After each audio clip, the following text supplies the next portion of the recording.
کیا تو ہاؤس میں سے دوسرے صاحب نے رائے کیا، کہنے لگے ہماری رائے یہ ہے کہ ان پر ایک بارگی قاتلانہ حملہ کر دیا جائے۔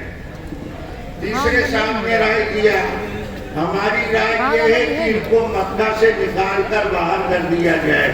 ابلیس نے کہا کیا بے سوچے سمجھے رائے دیتے ہو، آج یہ بند گلی میں پڑھتے ہیں تو لوگ چھپ چھپ کے قرآن سنتے ہیں، یہ آبادی میں پہاڑی کے اوپر چوٹی کے اوپر جب پڑھیں گے تو کون روک پائے گا؟ پھر آخر خلاصہ یہ اس بات پر اتفاق ہوا کہ آج رات ان پر قاتلانہ حملہ کر دیا جائے۔ ابھی دارالندوا کا بند دروازہ کھلا نہیں کہ جبریل امین آسمان سے قرآن کی یہ آیت لے کر حضرت محمد الرسول اللہ صلی اللہ علیہ وسلم کے پاس پہنچے اور نبی سے کہا اے پیغمبر آپ کو کیا معلوم بند کمرے میں کس نے کیا کہا، کس بات پر اتفاق ہوا اور کس بات پر اتحاد ہوا؟ جبریل امین نے آ کر حضرت محمد الرسول اللہ صلی اللہ علیہ وسلم کو بند کمرے کی گفتگو کی تفسیر بتائی۔ اللہ نے آیت نازل فرما کر بتایا وَإِذْ يَمْكُرُ بِكَ الَّذِينَ كَفَرُوا لِيُثْبِتُوكَ أَوْ يَقْتُلُوكَ أَوْ يُخْرِجُوكَ۔ کسی نے یہ کہا، کسی نے یہ کہا، کسی نے یہ کہا، ایک بات پر اتفاق ہوا کہ آج ان پر قاتلانہ حملہ کر دیا جائے۔ آپ مکان سے نکل جائیے، مکان خالی کر دیجئے۔ اللہ کے نبی نکلتے چلے گئے، دروازے پر چند لوگ نبی کے نکلنے کا انتظار کر رہے ہیں، مگر نبی انہی کے سامنے نکلے۔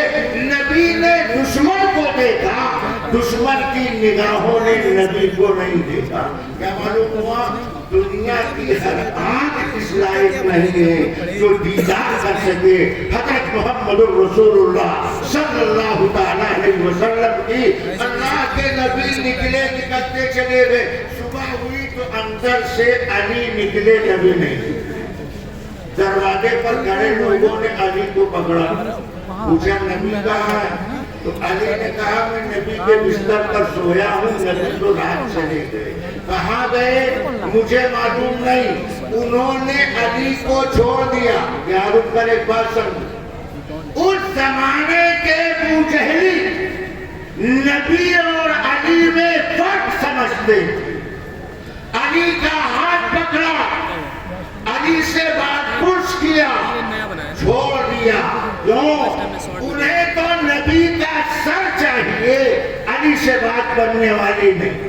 مگر آج کے ابو جہلی کہتے ہیں جو علی ہے وہ نبی ہے، جو نبی ہے وہ علی ہے۔ علی کو نبی کا بستر ملا اس لیے علی نبی کے درجے میں آ گئے۔ اس جاہل کو یہ بات معلوم نہیں ہے نبی بستر سے نہیں بنتا، نبی کو نبی بنانے کا پاور نہیں دیا جاتا۔ جو نبی خود نبی بننے کا اپنے اندر پاور نہ رکھتا ہو وہ اپنے غیر کو نبی بنا دے، یہ کیسے ہو سکتا ہے؟ ہزاروں علی پیدا ہو جائیں مگر محمد الرسول اللہ صلی اللہ علیہ وسلم کے قدم کی خاک کا مقابلہ نہیں کر سکتے ہیں۔ کروڑوں ولی پیدا ہو جائیں، حضرت علی کے پاؤں کے ناخون کا مقابلہ نہیں کر سکتے ہیں۔ علی اپنی جگہ ممتاز مقام رکھتے ہیں اور اللہ کا پیغمبر اللہ کے بعد اس کائنات میں سب سے اعلیٰ والا مقام رکھنے والا وہ نبی نکلے، نکلتے چلے۔ یہ دروازے پر جو لوگ کھڑے انتظار کر رہے تھے، آپ کے ذہن میں بھی سوال آنا چاہیے۔ اگر سوال نہ آیا ہو تو میں سوال بھی بتاتا ہوں، جواب بھی بتاتا ہوں۔ جب یہ نبی کو قتل کرنے کے لیے آئے تھے تو دروازے کے باہر کیوں کھڑے رہے؟ اندر چلے جاتے، نبی مل جاتے۔ رات گزر رہی ہے مگر باہر کھڑے، اندر کیوں نہیں گئے؟ وجہ اس کی یہ، اور جس دور کی بات کرتے ہیں اس دور کو دور جاہلیت اور دور جہالت کہا جاتا۔ یہ جملہ جب بولا جاتا ہے تو عام طریقے پر لوگ سمجھتے ہیں اس زمانے میں صرف جہالت کی بیماری بڑھی ہوئی تھی، اس لیے اس دور کو دور جاہلیت یا دور جہالت کہا جاتا۔ اس جملے کا یہ مطلب نہیں۔ دور جاہلیت اور جہالت بولنے کا مطلب صرف جاہلیت انتہا کو پہنچی نہیں تھی، بلکہ اس زمانے میں ہر برائی اپنی انتہا کو پہنچی تھی، اس لیے اس دور کو دور جاہلیت کہا جاتا، دور جہالت کہا جاتا۔ مگر اس کے باوجود اس خاندانی قبائل کے اچھے اوصاف اخلاق ان کے اندر پائے جاتے۔ اس زمانے کے لوگ زنانہ خانے میں مالک مکان کی اجازت کے بغیر داخل نہیں ہوتے، مالک مکان کی اجازت کے بغیر زنانہ خانے میں داخل نہیں ہوتے تھے، اس لیے وہ رات بھر انتظار کرتے رہے، اندر داخل نہیں ہوئے۔ اللہ کے نبی نکلتے چلے گئے، غار سے نکلے، باہر نکلے، مدینہ کی طرف رواں دواں، درمیان کی ساری بات ختم کر۔ میں عرض یہ کرتا ہوں، جب اللہ کے نبی راہ مدینہ پر رواں دواں تو مکہ میں اعلان ہوا کہ جو آدمی ان کا پتہ لگائے گا وہ انعام سے مالا مال کیا جائے۔ سراقہ بن مالک انعام کی لالچ میں اپنی بیوی سے کہتے ہیں گھوڑے کو دیوار کے کنارے کھڑا کر، میں دروازے سے نکل کر گھوڑے پر سوار نہیں ہوں گا، دیوار پھاڑ کر گھوڑے پر سوار ہوں گا تاکہ کسی کو میرے نکلنے کی خبر نہ ہو۔ وہ گھوڑے پر سوار ہوئے، تیز چلے، چلتے چلے گئے، نبی کی اونٹنی کے قریب پہنچ گئے۔ صدیق اکبر نے دیکھا، آقا سے مخاطب ہو کر ابو بکر گویا ہوئے، اللہ کے رسول غار میں بچے پہاڑ میں پھنسے، غار میں بچے پہاڑ میں پھنسے، یہ گھوڑ سوار تیز رفتار قریب آ چکا۔ اللہ کے نبی نے ہاتھ اٹھایا، سراقہ بن مالک کے گھوڑے کی ٹانگ دھسنے لگی۔ جب گھوڑے کی ٹانگ دھس گئی، سراقہ کا یقین کہنے لگا یہ نبی برحق ہے۔ سراقہ گھوڑے کے دھسنے کے بعد تیرا نمبر آنے والا۔ سراقہ چیخ پڑے، میں آپ کی سچی نبوت پر ایمان لایا، میں آپ کو نبی برحق سمجھتا ہوں، دعا فرمائیے ہمارے گھوڑے کی دھسی ٹانگ باہر آ جائے۔ اللہ کے پیغمبر نے دعا کیا، سراقہ کے گھوڑے کی ٹانگ جو دھسی تھی باہر نکل آئی۔ سراقہ روانہ ہو گئے، حضرت محمد الرسول اللہ صلی اللہ علیہ وسلم اپنی منزل تک پہنچے۔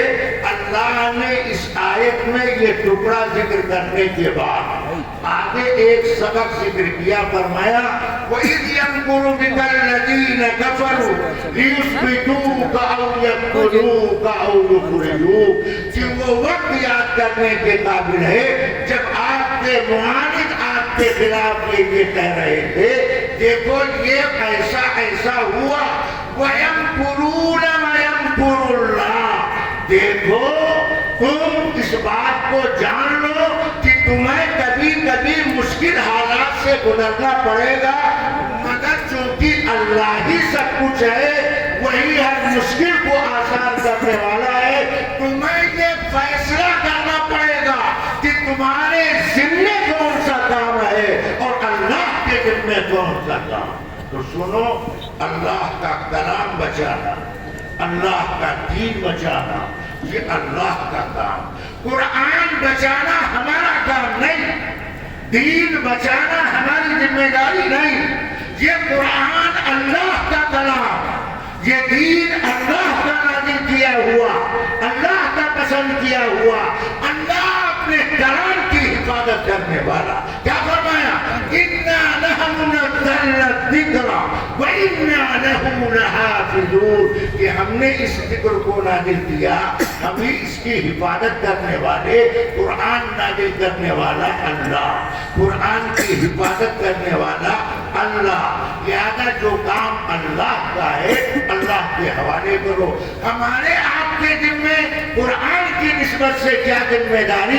حضرت محمد رسول اللہ صلی اللہ علیہ وسلم نے فرمایا خیرکم من تعلم القرآن وعلم، تم میں سب سے بہتر آدمی وہ جو قرآن سیکھے اور سکھائے۔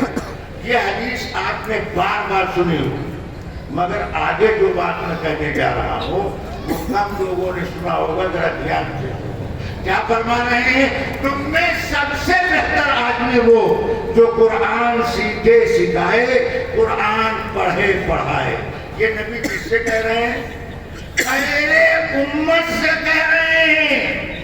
خیر امت جو تمام امتوں میں سب سے بہتر، اس خیر امت کو مخاطب کر کے اللہ کے نبی کہتے ہیں خیرکم، اس بہتر امت میں سب سے بہتر وہ ہے جو قرآن سیکھے یا سکھائیں۔ آپ پوچھیں گے مولانا آپ اپنی یہ بات زور الفاظ کی بنیاد پر ہم سے بنوانا چاہتے ہیں، تو میں صاحب کے بات کہہ دینا چاہتا ہوں یہ بات میں زور الفاظ کی بنیاد پر عرض نہیں کرتا۔ یہ امت بہتر امت، سب سے بہتر امت، اس خیر امت میں سب سے بہتر وہ لوگ جو قرآن سیکھیں یا سکھائیں۔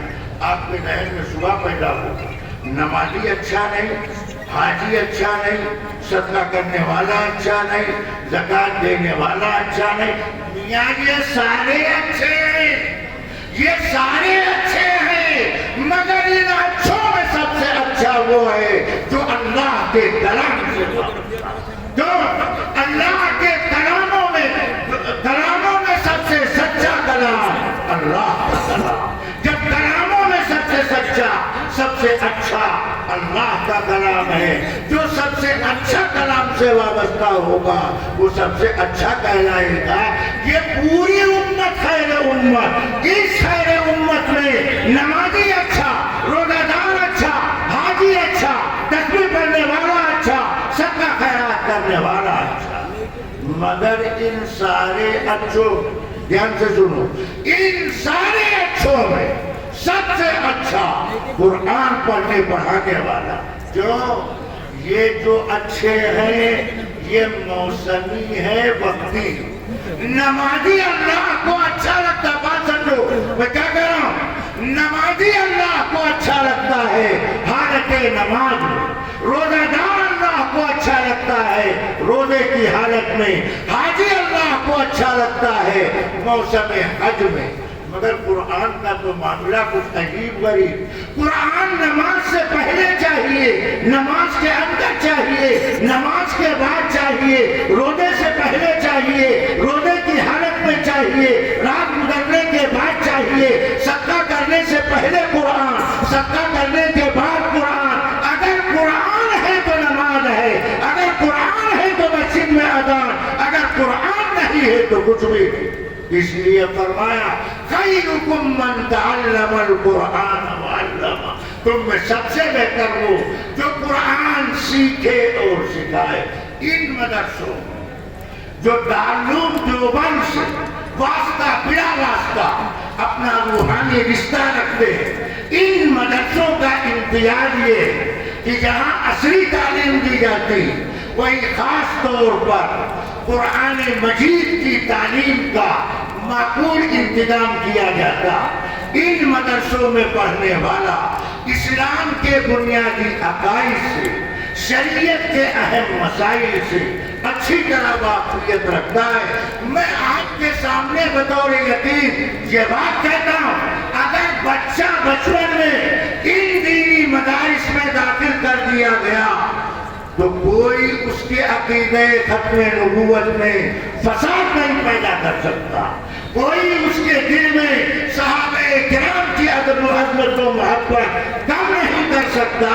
ان دینی مدارس میں جہاں دین کے اہم مسائل سکھائے جاتے ہیں وہیں اسلام کے اہم بنیادی عقائد بھی بتائے جاتے ہیں، ان کی تفصیلات بھی سکھائی جاتی ہے۔ اس لیے ان دینی مدرسوں کو اللہ کی بڑی نعمت سمجھو۔ میں دل کی گہرائی سے حضرت مولانا عبدالحمید صاحب دعوت برکاتہم کو مبارکباد پیش کرتا ہوں اور ان کے مدرسے کے پورے اسٹاف کو میں دل کی گہرائی سے مبارکباد پیش کرتا ہوں۔ یہ 21 حفاظ کرام، دیکھنے میں ان کی تعداد 21، مگر آپ بتاؤ ان کے سینے میں کیا ہے؟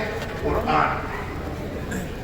دنیا کے انسان قیمتی چیز کی حفاظت کے لیے الگ الگ سامان اختیار کرتے ہیں۔ روپے آپ کہاں رکھتے ہیں؟ لاکر میں، بینک میں، تجوری میں۔ سونا چاندی کہاں رکھتے ہیں؟ محفوظ سے محفوظ جگہ پر۔ تو جو قرآن اللہ کا کلام، سچا کلام، اللہ اس کے رکھنے کے لیے اس دارالاسباب میں جگہ کون پسند کرتا؟ صاحب ایمان کے سینے کو پسند کرتا۔ یہ اصولی بات ہے کہ قرآن صاحب ایمان کے سینے میں ٹھہرے گا۔ اگر سینہ ایمان کی دولت سے محروم، اس سینے میں قرآن ٹھہر نہیں سکتا ہے۔ ہمیشہ قرآن صاحب ایمان کے سینے میں محفوظ رہتا ہے، موجود رہتا ہے۔ میں یوں کہہ سکتا ہوں، جس طرح اللہ نے پورے قرآن کو لوح محفوظ کے سینے میں محفوظ کر دیا، اس دارالاسباب میں حفاظ کرام کے سینے کو، حفاظ کرام کے سینے کو قرآن کی حفاظت کے واسطے لوح محفوظ کا نمونہ بنایا، لوح محفوظ کا نمونہ بنایا۔ قرآن کی حفاظت کا سامان حفاظ کرام کے سینے کو اللہ تعالیٰ نے منتخب کیا۔ اس سے یہ بات بھی معلوم ہے، ان حفاظ کرام کا سینہ جس میں قرآن جیسی عظیم دولت محفوظ ہے، موجود ہے، یہ اس بات کی علامت ہے کہ اس سینے میں ایمان موجود، اس سینے میں ایمان موجود۔ اگر سینہ دولت ایمان سے خالی ہوگا، قرآن جیسی عظیم نعمت اس سینے میں محفوظ نہیں رہ سکتی ہے۔ اس لیے ہم آپ سے کہتے ہیں یہ حفاظ کرام اس لائق ہیں، جب آپ کے پاس آئیں تو آپ اتنا ان کا اکرام کیجئے، ان سے پیار کیجئے، محبت کی نگاہ سے دیکھئے۔ ان کا سینہ ایمان کی دولت سے معمور ہے، ان کے سینے میں قرآن جیسی عظیم نعمت ہے، یہ قابل احترام ہے۔ اور جہاں پر قرآن کی تعلیم کا نظم و انتظام ہے، اس ادارے سے آپ کی محبت دن بدن بڑھنی چاہیے۔ یہاں جو لوگ تشریف فرما ہے ان کے خدمت میں میں آخری گزارش کرتا ہوں، آپ لوگ اپنے دل میں یہ ارادہ لے کر کے جائیے، اللہ نے اگر صاحب اولاد بنایا ہے تو کم سے کم ایک بچے کو حافظ قرآن بنانے کا فیصلہ کیجئے۔ اور اگر آپ صاحب اولاد نہیں تو آپ اپنے محلے گلی کے کسی بچے کو لے کر اپنی جیب خرچ پر، اپنے خرچ پر اسے حافظ قرآن بنائیے۔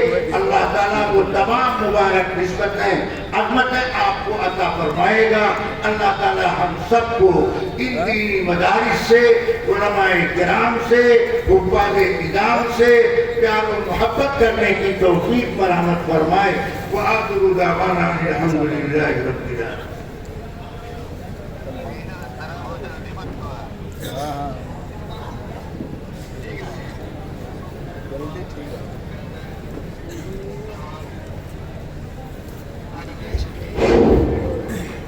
ماشاءاللہ، جزاک اللہ، آپ نے انتہائی قیمتی خطاب ازہر ہند دارالعلوم دیوبند کے مبلغ حضرت مولانا محمد عرفان صاحب قاسمی بہرائچی دامت برکاتہم سے سنا۔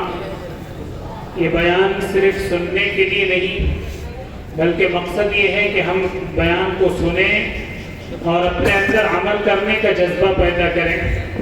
ہمارے مہمان خصوصی حضرت مولانا سید محمود اسد مدنی صاحب نے ہمیں جو پیغام دیا کہ ہم اپنے آپ کو سدھاریں، سنواریں، روحانی بیماریوں کا علاج کریں۔ ہمارے اندر جو حسد، کبر، بغض، عناد جیسی بیماریاں بھری ہوئی ہیں، اس سے اپنے آپ کو پاک اور صاف کریں، تبھی ہمیں کامیابی ملے گی، تبھی ہمیں عزت ملے گی۔ اور ہمارے حضرت مولانا عرفان صاحب نے ہمیں یہ پیغام دیا کہ ہم اپنے آپ کو قرآن سے وابستہ کریں. قرآن اللہ کا آخری کتاب ہدایت ہے اللہ کی، اور اللہ تبارک و تعالیٰ نے ہمیں اس کتاب کے ذریعے عزت دی. ہم اپنے آپ کو اس سے وابستہ کریں ہر سطح پر. آج جو ہم ذلیل و خوار ہو رہے ہیں، رسوا ہو رہے ہیں، اس کی وجہ یہ کہ ہم قرآن سے ہمارا رشتہ بہت کمزور ہو گیا ہے نا. وہ معزز تھے زمانے میں، مسلمان ہو کر ہم خوار ہوئے تاریخ قرآن ہو کر. تو قرآن سے اپنے تعلق کو مضبوط کرنا، ہر شخص کو قرآن کے جو بنیادی حقوق ہیں ان حقوق کو ادا کرنا. قرآن کے الفاظ کی تلاوت کریں، قرآن کے احکام اور معانی کو سمجھیں، قرآن کی ہدایات پر عمل کریں. یہ قرآن کا حق ہے، قرآن سے وابستہ ہوں. خود بھی قرآن پڑھیں اور اپنی اولاد کو بھی قرآن کریم سے جوڑیں، ان کو قرآن سکھائیں، قرآن کے حفظ اور قرآن کے ناظرہ انہیں پڑھائیں. یہ قرآن کا حق ہے. اگر ہم بہتر بننا چاہتے ہیں، اگر ہم یہ چاہتے ہیں کہ خیر امت میں ہمارا شمار ہو، تو ہمیں قرآن سے وابستہ ہونا پڑے گا. ہمارے لیے انتہائی سعادت اور خوش نصیبی کی بات ہے کہ آج کے ہمارے اس اجلاس میں دارالعلوم دیوبند کے استاد حدیث، نمونۂ اسلاف، ہم سب کے مخدوم و محترم حضرت مولانا مفتی سید محمد سلمان صاحب منصور پوری دعوت برکاتہ تشریف فرما ہیں. انشاءاللہ حضرت کا بہت ہی قیمتی خطاب ہوگا اور پھر حضرت ہی کی دعا پر انشاءاللہ اس مجلس کے اختتام ہوگا، اور جلسے کے اختتام کے بعد پھر نماز ہوگی اور پھر انشاءاللہ کھانا کھلایا جائے گا. ہمارے جو احباب اب تک برداشت کیے ہوئے اپنے بھوک کو اور بھی برداشت کیے بیٹھے رہیں، انشاءاللہ جلسے کے نظام میں کوئی خلل نہ ڈالیں. انشاءاللہ بہت قیمتی خطاب ہوگا. حضرت کے قیمتی خطاب سے پہلے میں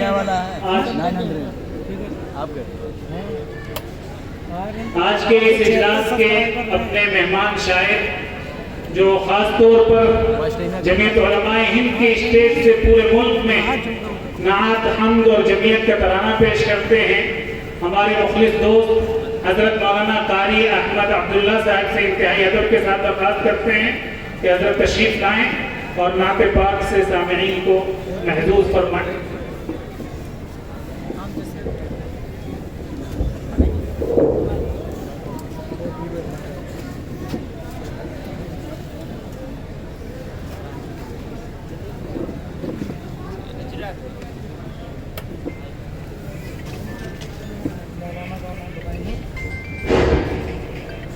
ادھر سے اطلاع آ رہی ہے کہ خواتین کے مجمع میں افراتفری ہے. میں اپنی تمام بہنوں سے، ماؤں سے، بیٹیوں سے گزارش کرتا ہوں کہ وہ سکون کا ماحول بنائے رکھیں، اور جن بچوں کی دستار بندی ہوئی ہے اس طرف نہ جائیں، یہاں آ کر کے ادھر سامنے بیٹھیں، ادھر سامنے بیٹھیں تاکہ ادھر کوئی افراتفری نہ ہو. وہ تمام بچے جن کے سروں پر